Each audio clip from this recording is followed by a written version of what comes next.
Hello students.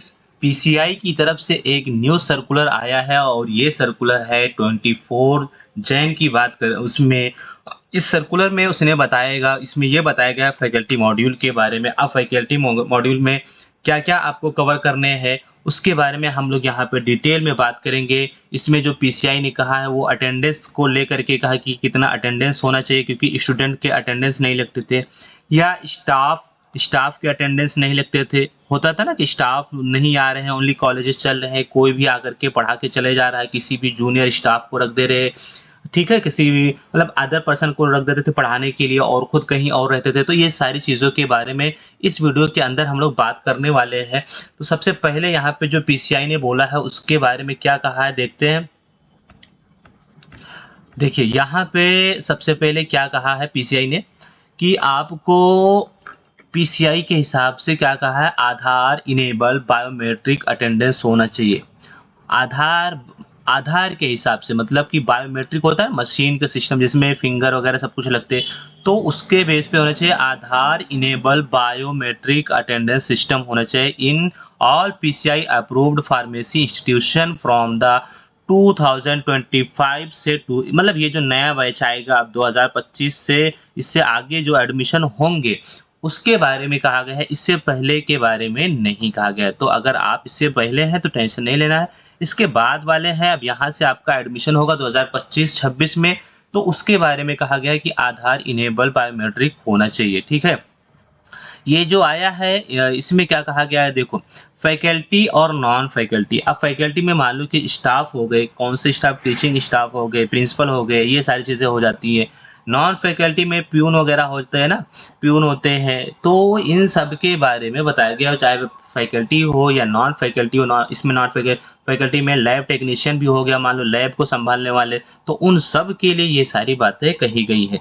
ठीक है, आगे बढ़ेंगे तो आगे जो बात कही गई है सेकंड पॉइंट के अंदर, all institution must purpose purchase standard testing and quality certification. देखो, जो भी होना चाहिए, जैसे बायोमेट्रिक की बात किया, तो बायोमेट्रिक जो मशीन है वो स्टैंडर्ड होना चाहिए, एकदम से न्यू होना चाहिए, स्टैंडर्ड होना चाहिए, और उसके अंदर सब कुछ वेल अप टू डेट होना चाहिए।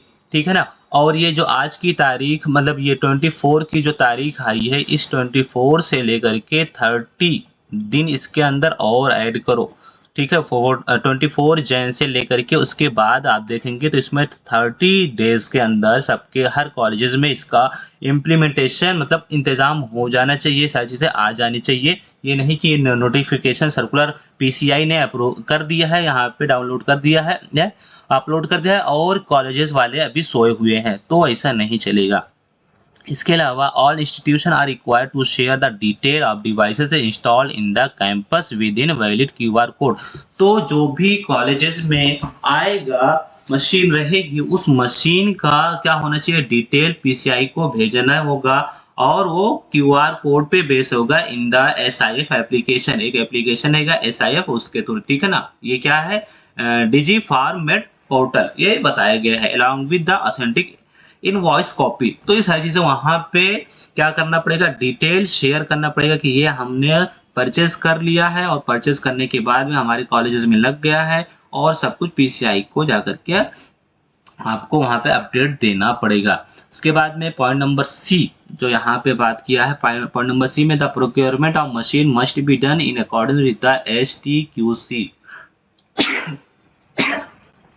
तो STQC से सर्टिफाइड होना चाहिए, वही सारी चीजें ऊपर जो आ चुका है। ठीक है ना। Biometric authentication device as per the detail cited in appendix D. अब अपेंडिक्स डी नीचे आएगा तो बताएगा कि उसमें जैसे है अपेंडिक्स डी के हिसाब से वैसे आपको करना पड़ेगा। आगे बढ़ते हैं और यहाँ पे जो बात किया गया है कि अब अपेंडिक्स डी को यहाँ पे थोड़ा उसको यहाँ लिंक भी दिया हुआ है, तो छोड़ दो। यहाँ पे डी के बारे में, biometric attendance system is to be implemented using wall mounted. इसको आपको दीवार के अंदर लगाना होगा। वॉल माउंटेड मतलब कि दीवार के अंदर होता है ना, तो कहीं भी एक दीवार में आप लगा दो, वॉल में लगा दो, और वहां पे डेली अटेंडेंस होगा। Wall mounted devices for the employees at large. ठीक है ना, एम्प्लॉय जो होंगे उनके लिए। जैसे स्टाफ, नॉन स्टाफ, वो अभी हमने आपको बताया। However for senior level officers और in A section there is a provision of installing biometric attendance system using USB based fingerprint. तो यूएसबी बेस्ड फिंगरप्रिंट भी होना चाहिए, ठीक है। सारी चीजें यहाँ पे बताया गया है। उसके बाद में यहाँ पे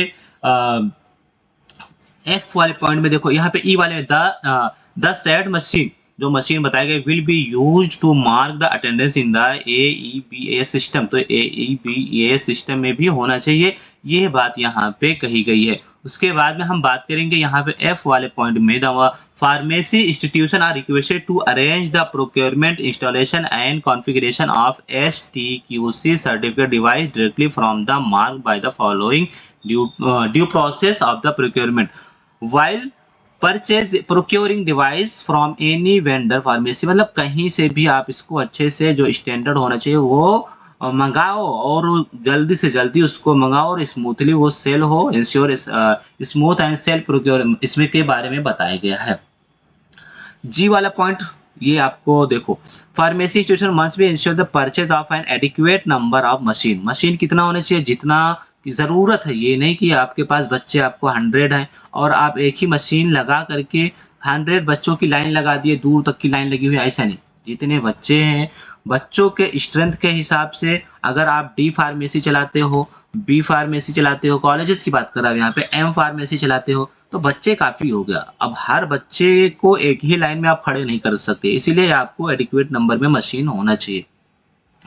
the PCI will not entertain any communication regarding maintenance. बोला PCI जरा सा भी कोई भी समझौता नहीं, कोई भी एंटरटेनमेंट नहीं करने वाला है किसी को भी।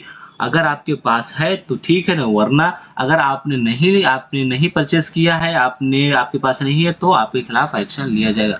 नो एंटरटेनमेंट सीधा लिख दिया है, ठीक है। और यहाँ पे आई वाले पॉइंट में बताया गया है, additional pharmacy institution are required to maintain proper internet.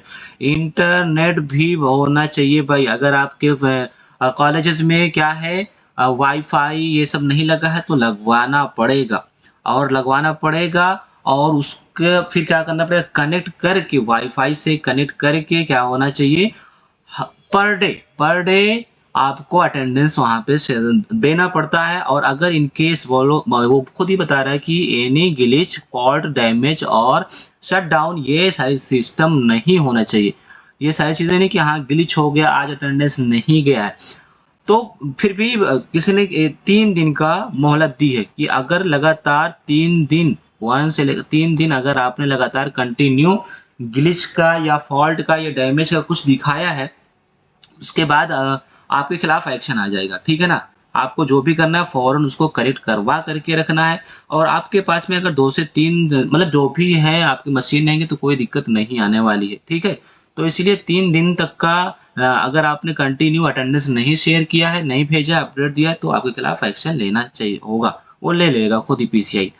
Pharmacy institution should be preferably use wall mounted. फिर वही सारी चीज़ें वॉल माउंटेड के बारे में बताया गया है और वाईफाई के बारे में बताया गया है। अगर वाईफाई नहीं है तो वाईफाई भी लगवाना होगा आपको, ये सारी चीज़ों के बारे में बताया गया, ठीक है ना। तो अटेंडेंस आप कंपलसरी हो गया। ये उन स्टूडेंट के लिए बहुत ही प्रॉब्लम क्रिएट करेगा जो स्टूडेंट कभी कभी एडमिशन ले लेते थे और कॉलेजेस नहीं जाते थे, कॉलेज नहीं पहुंचते थे किसी भी वजह से। अगर वो जॉब कर रहे हैं या कुछ और कर रहे हैं, कहीं गांव में रहते या कहीं मतलब दूसरी जगह पे रहते, तो कॉलेज नहीं जाते थे एडमिशन लेकर के, तो उनका अटेंडेंस का भी इशू आएगा। या कुछ स्टाफ होते थे जो ऐसा करते थे, उनके लिए भी प्रॉब्लम आने वाली। तो ये और आने वाले हर एक, अभी देखो यहाँ पे अब हर एक के बारे में PCI कुछ ना कुछ अपडेट देता रहता है। तो आपके लिए अब PCI से बचना पॉसिबल ही नहीं, इम्पॉसिबल है, ठीक है ना। तो PCI कुछ ना कुछ रूल ला करके सबको इसके अंदर अभी एग्जिट एग्जाम का भी लेकर के आया है। तो ये सारी चीज़ें बताई गई हैं। अब लास्ट में वो अपेंडिक्स जी बताया गया है, अपेंडिक्स डी देख लो, ये सारी चीज़ें इसके अंदर दी गई है, ठीक है ना। तो यहाँ पे अगर आपको कुछ भी डाउट होगा तो आप कमेंट में लिख देना, मैं ट्राई करूँगा उसको रिप्लाई करने का, ठीक है। वीडियो अगर पसंद आई हो तो वीडियो को लाइक कर दें, चैनल को सब्सक्राइब नहीं किया तो सब्सक्राइब कर दें, शेयर कर दें अपने फ्रेंड सर्कल में और देखते रहें Wasim pharma study channel for your updated videos. ठीक है ना, हर नॉलेज के लिए आपको हर एक चीज़ यहाँ पे मिल जाएगा। ठीक है, अभी थोड़ी सी मेरी हेल्थ इशू थी इसीलिए वीडियो नहीं आया। एग्जाम टाइम में कर्नाटका का एग्जाम चला था, उसमें मैंने कई वीडियो डाले थे और बच्चों के कई पेपर भी फंसे हैं। ठीक है, आप भी इसको हमारे चैनल को सब्सक्राइब नहीं किया सब्सक्राइब कर ले, आपको भी अपडेट मिलते रहेंगे। चलिए मिलते हैं नेक्स्ट वीडियो में, तब तक के लिए take care, bye bye, thanks.